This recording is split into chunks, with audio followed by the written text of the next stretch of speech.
Hey everybody, Laz from Martial Nutrition here, and today we're going to be going over a new phenomenon called Diet Coke addiction. This is going to be a fun one.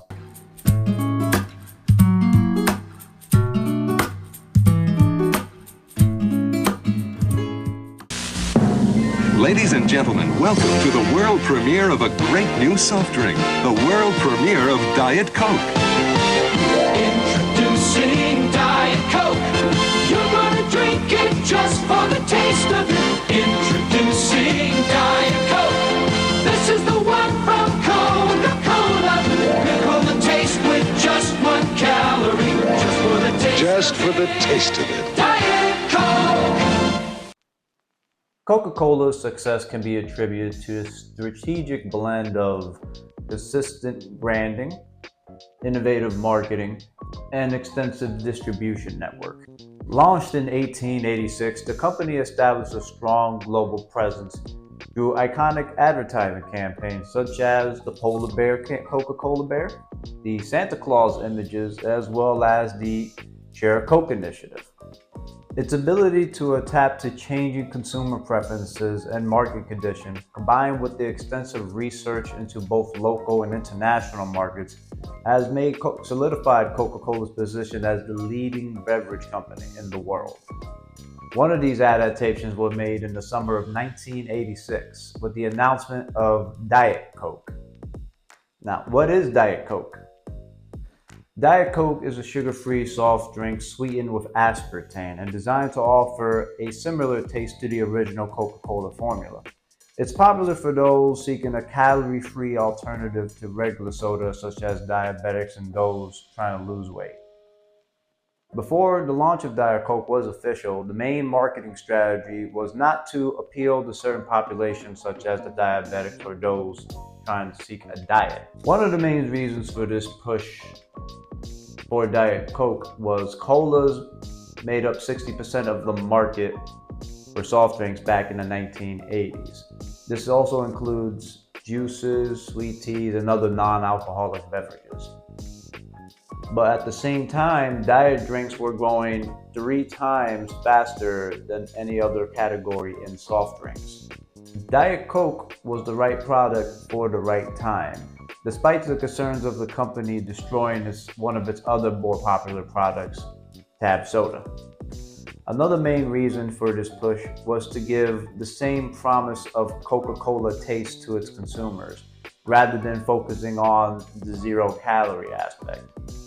Just for the taste of it. Comes the slogan that introduced and sustained Diet Coke for its first year. According to Steve Norcia, a former executive of the ad company that produced this slogan, we positioned it as a great tasting soft drink that happens to have 1 calorie, rather than as a diet drink that tastes great.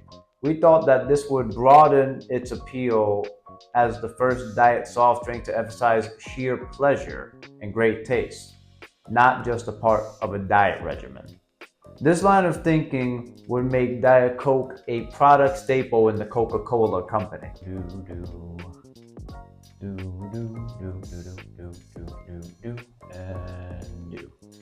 Alrighty, so now that we got the basic information out of the way, let's break down what's actually in this delicious drink.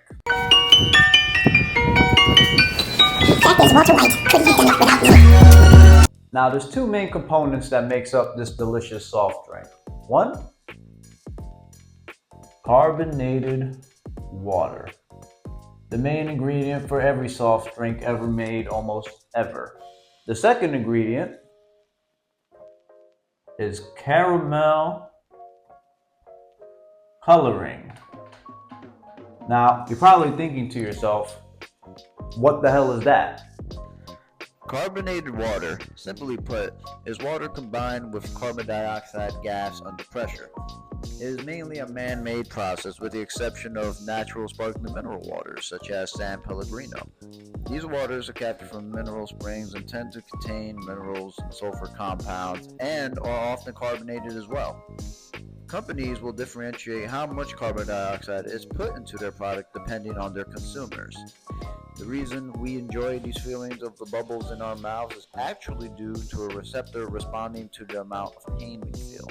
This receptor, called TRPA1, detects sour taste, amongst other things. TRPA1 detects acidity level and sends a message to the brain.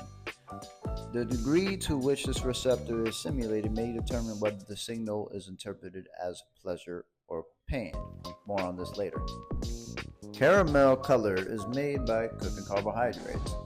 It is similar to how you would make caramel on the stovetop. You heat sugar until the color changes from white to dark brown. But in order to create these large quantities that are stable and suitable for coloring foods and beverages, a few more steps are required. There are many types of sugars that can be used to create caramel colors: sucrose, fructose, glucose, and inverted syrups, all derived from sources such as corn, wheat, sugar beets, and sugar cane. Some types of sugars are chosen because they work best for the different classes of caramel, while other types may be chosen to meet certain certification requirements, such as non-GMO or organic. After the sugar is finished cooking, the caramelized product is cooled and filtered to ensure product quality and uniformity. From here, it can either be dried and used in powdered form or moved into packaging and shipping. Class 4 caramel color is most widely used and versatile of all the caramel colors. It is created by cooking a carbohydrate with food-grade ammonium sulfide compounds. They are widely used in the soft drink industry due to their low dosage requirements and their acid stability. Now that we went over that, let's talk about the next ingredient. Phosphoric acid. Yay, big words. Phosphoric acid gives soft drinks a tangy flavor and prevents the growth of mold and bacteria, which can multiply easily in a sugary solution. Most of a soda's acidity comes from phosphoric acid, in addition to the other ingredients. Phosphorus can be found in foods and is naturally found in protein-rich foods such as meats, poultry, fish, nuts, beans, and dairy products. The U.S. recommended dietary allowance of phosphorus is 800 milligrams per day. One cola glass contains 48 to 56 milligrams of phosphorus, whereas an equivalent amount of milk contains 250 milligrams. A can of 375 milliliters of soft drink contains 60 milligrams of phosphorus. Phosphoric acid is corrosive. However, acid concentration in soft drinks is even lower compared to that of lemonade or orange juice. Alright, now for our next ingredient, we're going to go over probably one of the more mysterious ones. Natural flavors. It describes everything, yet describes nothing all at the same time, but here's what it is. According to the Food and Drug Administration, or the FDA, Code of Federal Regulations, natural flavors are created from substances extracted from these plant or animal sources. Spices, fruit or fruit juices, vegetables or vegetable juice, edible yeast, herbs, bark, buds, root leaves, or plant materials, dairy products, including fermented products, meat, poultry, seafood, and eggs. These flavors can be combined by heating or roasting the animal or plant material. In addition, manufacturers are increasingly using enzymes to extract flavor compounds from plant sources to help meet demand for natural flavors. Natural flavors are meant to enhance flavor, not necessarily contribute nutritional value to a food or beverages, and is the fourth most common listed item on the nutrition labels. Okay, next in America's favorite stimulant, caffeine. The best way to start the day, in my opinion. Caffeine is a natural stimulant most commonly found in tea, coffee, and cacao plants. It works by stimulating the brain and central nervous system, helping you stay alert and prevent the onset of tiredness. Once consumed, caffeine is quickly absorbed from the gut into the bloodstream. From there, it travels to the liver and is broken down into compounds that can affect the functions of various organs. That said, caffeine's main effect is on the brain. It functions by blocking the effects of adenosine, which is a neurotransmitter that relaxes the brain and makes you feel tired. This causes a relative increase in other signaling molecules such as dopamine and norepinephrine. This change in brain messaging is thought to benefit your mood and brain function. Now, let me ask you, what's the difference between Coca-Cola Classic and Diet Coke? If you figured it out, congratulations, you get points. It is aspartame. Aspartame. Instead of sugar. I spelled that wrong, I'll fix it in a second. Aspartame is one of the most popular non-nutritive sweeteners available on the market. Aspartame is an odorless powder that is white and is approximately 200 times sweeter than regular table sugar. This means that a very small amount is needed to give foods and beverages a sweet flavor. However, high consumptions of aspartame-containing products such as diet soda has been linked to several health conditions. This research is still ongoing. Time for our next ingredient, potassium benzoate. Potassium benzoate. Yeah, if you're feeling like Heisenberg now, just get ready for the next ingredient. Potassium benzoate is used as a preservative, as it prevents the growth of bacteria, yeast, and particularly mold. As such, it is often added to food, beauty, and skincare products to extend their shelf life. This preservative is also added to some vitamins and mineral supplements. In addition, it is used as a sodium benzoate alternative in foods that require a lower sodium content.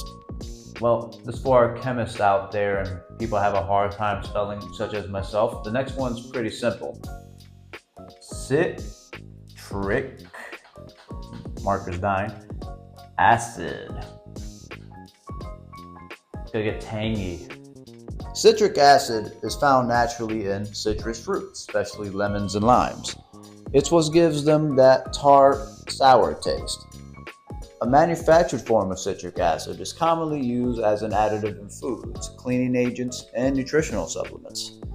It's added to medicines to help stabilize and preserve the active ingredients and is used to enhance or mask the taste of chewable and syrup-based medications. Of course, along with the other ingredients, it does increase acidity level of the product. Okay, so for this last ingredient, folks, so you always have to be cautious about what's highlighted in bold in the bottom of any type of label. It's mostly going to be something allergenic like peanuts, soy, wheat. That's your usual bold descriptor there for food products. This one's kind of tricky to pronounce, but let's see if we can do it together. This says phenylketonuria. Contains phenylalanine. That would be an I there, but let's figure out what the hell that is. Phenylalanine is an amino acid and is in many protein-rich foods, such as milk, eggs, and meat. Phenylalanine is also sold as a dietary supplement.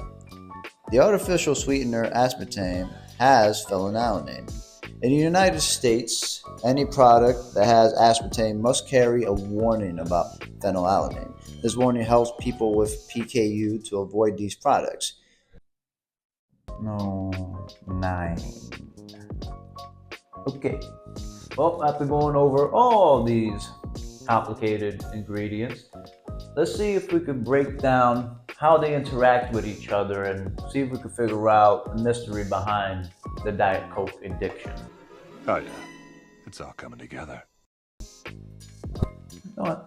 Let's switch to the red color marker for this one. Now, let's talk about Diet Coke. As we went over, there's no real nutrients that Diet Coke has that benefits the human body. But let's go a little bit more deeper with that and find out what are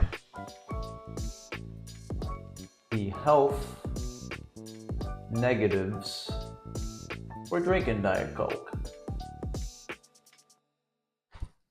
Let us start with ingredient 1, carbonated water. We're not talking about carbon in itself in the water. We're talking about the stimulant that comes from it. Mainly a receptor called TRAP1 that we mentioned before. Now, this sends signals to our brain of either something pleasurable or something painful. And for some human beings, when that signal is mixed, it does lead to a slight dopamine response. You know what? Red's not the color for dopamine.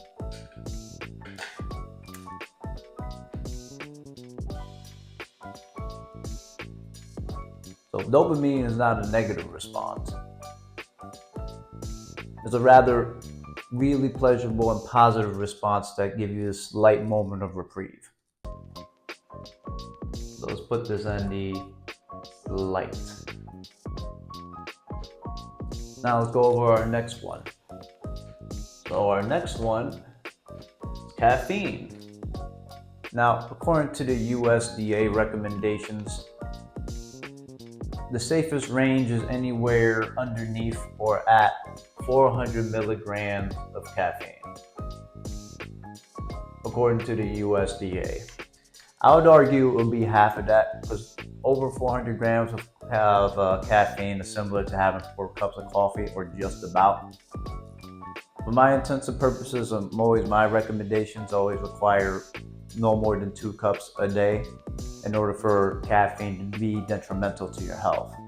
Now, let's review real quick how much caffeine is in the Coke. Okay, so for everybody at home, this is 20 fluid ounces, and it states over here it has 76 milligrams.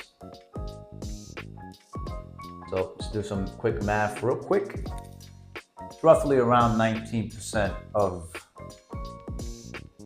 the safe daily total intake for one. So again, we have another slight addictive quality here. And let's move on to, honestly, that's it. Those are listed here. Those are the real 2 addictive factors. We've got the TRAP1, which is an actual signal receptor that hits our brain for either pain or pleasure, that releases dopamine, that can be addictive. And also caffeine, which everybody knows and loves, taken in very high doses is addictive. Let's talk about dopamine a little bit before we move forward.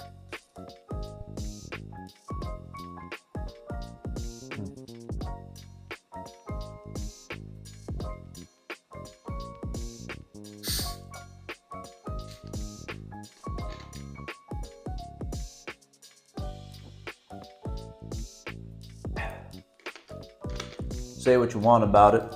It does have a great taste.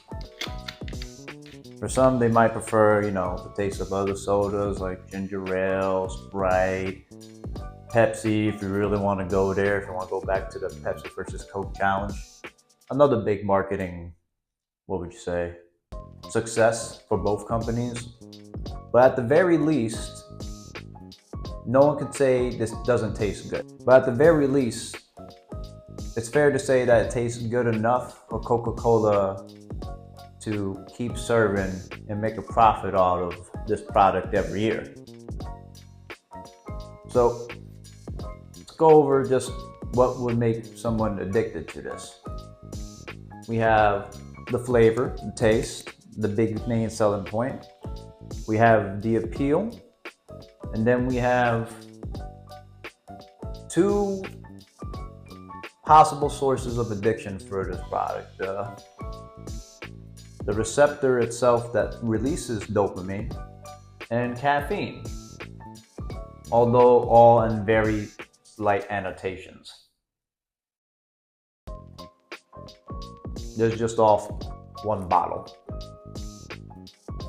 Overall, it's truthfully not that bad.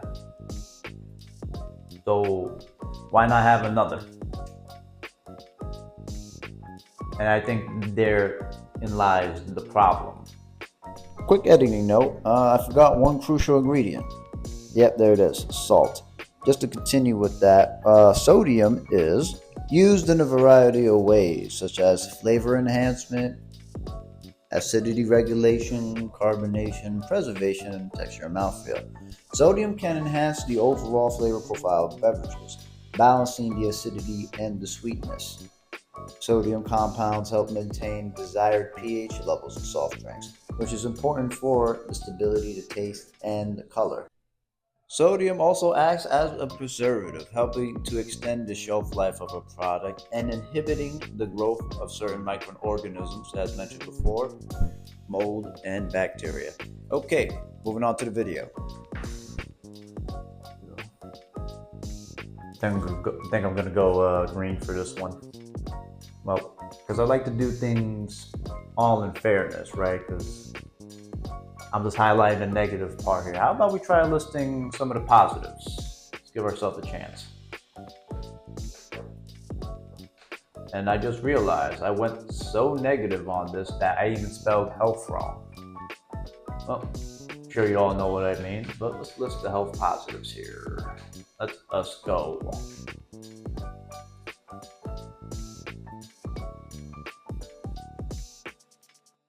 There's water, but not really because it's carbonated. So when it comes to carbonated products, just because carbon is a gas, right, that gives you that bubbly feeling, it's not as if you're drinking a whole bottle of water, right? Consider that to be 100% of the bottle. You're really only drinking, well, 70% of how many much the fluid ounces is. So if it's a 20 fluid ounce bottle, 17%, just off the top of my head, would be go anywhere between 75 to 85%. Now I'm being generous here because I'm doing quick math. That's about it. That's really about it. So it's nothing overall positive about drinking this. And then you also have things that are slightly negative drinking this. So one or two of these won't affect your health overall in the consumption of a day.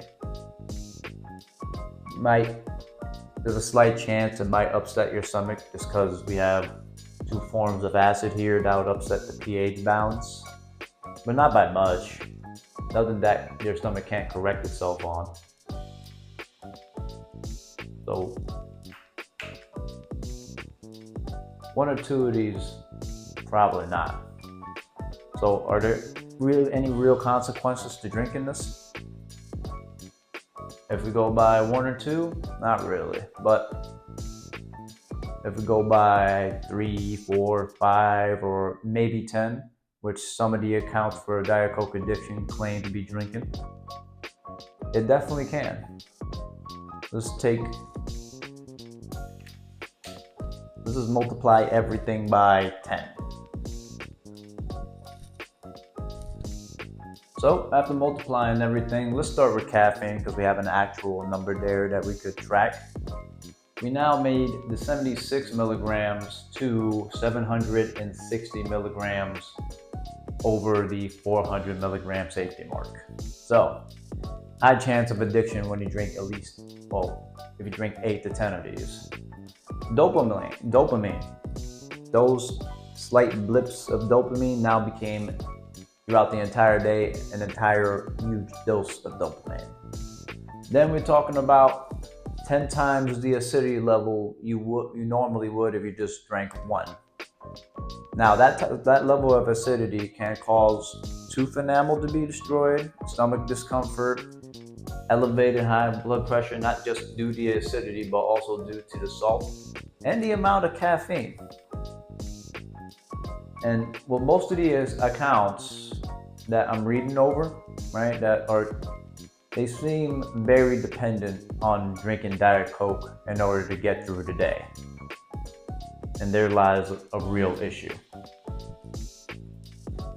One thing that I acknowledge not only to my clients, but also to myself, is that life is hard. Each person has their own unique strategy to deal with life's challenges so that they can make it to not even the next day, to the end of the day, that they can make it home. with very little time to give yourselves like that moment of reprieve. So these moments of reprieve could range in so many ways. So an example, a good example of this really is servers or waiters taking their 5-minute smoke break. It's a moment of reprieve. Now, is it healthy for you? Not at all. But is it going to give you that moment of reprieve that gets you through your day? It most likely will. You could view Diet Coke the same way, but also view food that way. So when you take an essential thing like a moment of reprieve, or just taking a deep breath, sitting down, giving yourself a couple minutes to get yourself level-headed again to take on the day, right? As soon as you take food or any product and make it into more work, those moments of reprieves are gone. And that's what really gives diets and anybody trying to succeed in it utterly losing faith in it and just stopping altogether.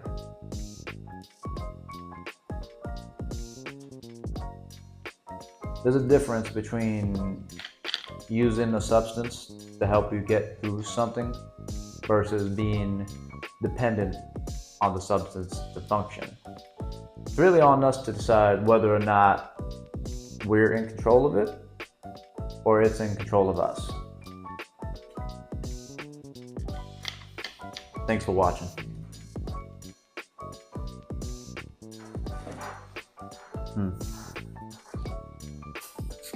Well, in my practice, I will always recommend to fuel your body with purpose.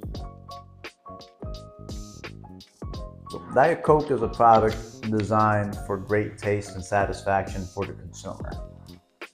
The small dopamine response is proof of that, as well as the millions of bottles that are bought every day, and as well as the amount of profit Coca-Cola makes with assembling this product. The best time I would argue, and I would recommend if you do enjoy this product and you're not dependent of it, would be at the end of the day, with your last meal in a day, enjoying that very sweet and well-deserved dopamine response, even if it's ever so slight.